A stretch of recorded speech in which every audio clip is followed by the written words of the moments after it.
Uncle अपना परिचय के साथ शुरू कीजिए। मैं एयरफोर्स से रिटायर एक सार्जेंट हूँ। मैं 62 के लड़ाई में कॉलेज छोड़कर भर्ती हुआ और 20 साल में नौकरी किया। ठीक है। तो जो मैं टर्म्स एंड कंडीशन था, क्योंकि मैं सियाना था, तो मैं अर्ली रूम में जो मेरा डॉक्यूमेंट तैयार हो रहा था, मैंने उसका टर्म्स एंड कंडीशन मांग किया। तो उन्होंने बताया कि आपका मिनिमम पेंसेबल सर्विस 15 साल की है, 9 साल 6 साल, आप उसके बाद जितना चाहोगे एक्सटेंशन करके कर सकते हैं up to 57 years of age या 32 years of service. Third pay commission के बाद मेरे को पता चला कि जो सार्जेंट थे, सार्जेंट एंड फ्लाइट सार्जेंट, बाद में फ्लाइट सार्जेंट का नाम JW कर दिया गया, और जो सुपरवाइज़र ग्रुप में हुआ करते थे सार्जेंट और फ्लाइट सार्जेंट, उनको बाइफरकेट कर दिया। एक को वर्कर बना दिया सार्जेंट को और एक को JCO में डाल दिया। मेरे को उस समय मालूम हुआ कि आगे चलकर कुछ और भी कर सकते हैं जो हमको हानि पहुंचाएगा। मैं अपने सीनियर को देखकर डिसाइड कर लिया कि थोड़ा सा पेंशन लेंगे और लौट जाएंगे। क्यों? उस समय हमारा कैबिनेट सेक्रेटरी कमेटी के द्वारा पेंशन होता था और वो फिक्स करते थे, सभी के अलग अलग होता था, क्योंकि वो किस तरीक़ा से वो भर्ती करते थे, उनका सबका अलग अलग क्राइटेरिया होता था। तो मेरे को भी मिलेगा 70%। तो मैंने कहा कि मैंने इंजीनियरिंग छोड़ करके आया था, मैंने कहा क्यों ना मैं जाकर वही काम शुरू करूं। तो मैं जब सार्जेंट बना तो मेरे बच्चे छोटे छोटे थे, उन्होंने कहा पापा दिल्ली में हो 5 साल और कर लो। तो मैं 20 साल कर लिया। इसके बाद मेरे को पता चला कि मैं एग्ज़ाम इसके बाद हो दूँ तो प्रमोशन नहीं होगा और मेरे बच्चे पढ़ नहीं पाएंगे इतने पैसे में। तो मैंने डिसाइड किया कि जो टर्म्स एंड कंडीशन था मेरे सीनियर कहते कि पेंशन तो 50% हो गया, उसमें प्रो राटा, मतलब कि 10 साल 12 साल 17 साल 21 साल 33 साल का पेंशन मिलेगा नहीं 50%। तो उसमें प्रो राटा माने अनुपात के अनुसार, रेशियो के अनुसार पेंशन वही 30% हो गया। तो हम तो मैथमेटिशियंस है, हम उनको ले करके समझ रहे थे कि कितना पेमेंट है, या तो 666 700 मिल क्या रहा है, या तो 30% मिल रहा है। तो 50% का कहने का अर्थ क्या है, मतलब कि रेशियो ही रह गया कि आपको हम कहते हैं 50% देने के लिए, पर नहीं, रेशियो के अनुसार तो सबका अलग अलग फिर पेंशन नीचे हो जाता था। तो मेरे तो 3 बच्चे थे। पहले तो 71 लड़ाई के बाद कहीं स्कूल मिला नहीं, सारे सीनियर को स्कूल मिलता था, तो मेरे बच्चे नर्सरी और 2-3 में ही डिस्टर्ब हो गए। तो मेरे तीनों बच्चे 3 जगह पढ़ते थे, इसलिए हमने डिसाइड किया कि बच्चों को साथ देने के लिए हमें नौकरी छोड़ देना है, थोड़ा ही पेंशन सही। फिर जब मैं पेंशन पर गया तो वही चीज़ मैंने कहा कि मेरे कौन से कंडीशन पर मैं भर्ती हुआ था, आई मस्ट बी सिन।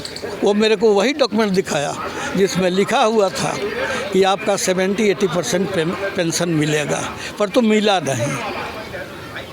नहीं। तो मैं और भी कुछ मांगता हूँ से तो अर्ली में तो मेरे को मिलता नहीं, क्योंकि मैं तो अब डिस्चार्ज पर चला गया, पेंशन पर चला गया। तो मैं 4 से ही इसमें लगा कि मेरा 70% पेमेंट हो पेंशन। क्यों? तो थर्ड पे कमीशन में हम लोगों को सिविल पे कमीशन में डाल दिया। तो जो हम 24 घंटा काम करते थे और जो 8 घंटा काम करते थे, तो उनको हो गया 60% का नौकरी, 33 साल का नौकरी, और हमारा थोड़ा सा हो गया। तो हम ना उधर के हुए ना इधर के हुए। तो हमने सोचा कि भाई क्यों ना हम अपना बात पहुंचाए सरकार के पास। तो दिल्ली में रह करके ही छोटा मोटा बिजनेस करके मैं 4 से ही पहुंचाना शुरू कर दिया। 2004 से उसमें ग्रुप ऑफ मिनिस्टर 5 में बैठाया जनवरी में सरकार। उन्होंने रिपोर्ट दिया 1 फरवरी 2006 में कि इनका पेमेंट तो हम बढ़ा नहीं सकते, परंतु इनका पेमेंट आगे वाले और पीछे वालों को नज़दीक कर सकते हैं, गैप को भर सकते हैं। फिर भी हमारा पेमेंट 50% नहीं हुआ और गैप उतना ही का उतना रह गया। जबकि पे बैंड से ग्रेड पे कर दिया, फिर पे बैंड कर दिया और 7th पे कमीशन में पे मैट्रिक्स लगा दिया और रखा वहीं जगह। आज मैं गवर्नमेंट से अपील करता हूँ कि 7th पे कमीशन में जो पे मैट्रिक्स आपने लगाया, तो आपने हमको, ये ग्रुप ऑफ मिनिस्टर लोगों ने हमारा उम्र 30 साल तक मान लिया, वेटेज कर दिया। उसके बाद 5th पे कमीशन में 2 साल और बढ़ा और 7th पे कमीशन में ये फार्मूला जो PCDA ने निकाला और जो चीफ ऑफ मिनिस्टर के पास वो गया था, तब उन्होंने लेटर में दिया कि सर्कुलर नंबर 568 के द्वारा इनकी सर्विस 33 साल मान ली गई और इनको 50% पेंशन दिया जाए।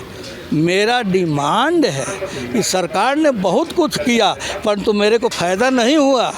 जो मैं टर्म्स एंड कंडीशन पढ़ाया वो मेरे को आज भी नहीं मिला।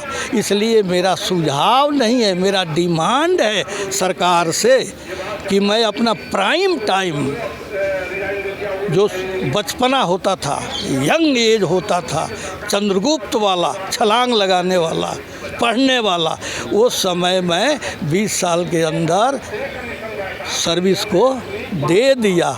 मेरा स्टेमिना ख़त्म हो गया, मेरा भीगर ख़त्म हो गया, मेरा सोचने की शक्ति ख़त्म हो गई, क्योंकि डे एंड नाइट जो गवर्नमेंट पॉलिसी बनाती थी वो प्रैक्टिकल रूप में ये सिपाही, हवलदार और ये सार्जेंट यही करते थे।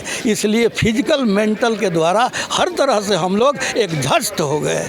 नतीजा ये है कि सरकार की ये पॉलिसी है कि ये लोअर रैंक को बार बार भर्ती किया जाता है और इनको बार बार हटाया जाता है। इसलिए ग्रुप ऑफ मिनिस्टर सेक्रेटरी बैठते हैं और हर ग्रुप का ये पेंशन फिट करते हैं जो कि 70 से ऊपर होता है। पर्सनल पेमेंट भी होता था, लाइफ तक चलता था, इंटरिम रिलीफ भी होता था।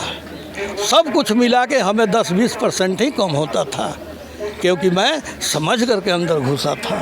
परंतु अंदर आने के बाद जब मेरे को रैंक मिल गया, ये terms and condition were disturb. इसलिए मैंने डिसाइड किया कि मैं अपने एज नहीं पूरा करूँगा। यंग तो हो ही गया, प्रमोशन मिलेगा ही नहीं, तो कुर्सी में संभाल नहीं सकता और एग्ज़ाम में मैं पास नहीं हो सकता, क्योंकि भीगर, स्टेमिना सब कुछ मैंने सरकार को दे दिया और वो कंपनसेट सरकार हमको दिया नहीं। सर 1 रैंक 1 पेंशन, हाँ, पे क्या संदेश देखिए, 1 रैंक 1 पेंशन का अर्थ है, ये जब लागू किया गया, हमारे प्राइम मिनिस्टर अवार्डी में बोले थे कि मैं आपको इसको दूंगा, परंतु उनका नेत बहुत बढ़िया था, वो दिए, परंतु कुछ उसमें कमी है कि जो कि हमको संतुष्ट नहीं कर पाया।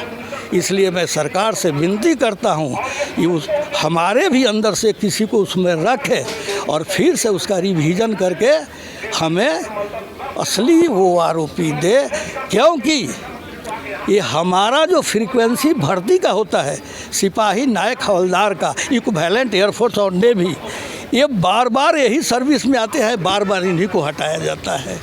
आज जो 57 साल 60 साल के लिए नौकरी करते हैं, वो कुर्सी संभालते, वो पॉलिसी प्लानिंग बनाते हैं, परंतु ये लोअर रैंक वाले कार्य रूप में करते हैं, बिना वार के वार करते हैं, प्रैक्टिस करते हैं, पहाड़ पर चढ़ते हैं, जल में जाते हैं, आकाश में जाते हैं, बगैर लड़ाई का पैराशूट से जंप भी करते हैं। मतलब कि नथिंग लेफ्ट एक्सेप्ट वार, ये सब कुछ वार ही के डेली वो करते थे।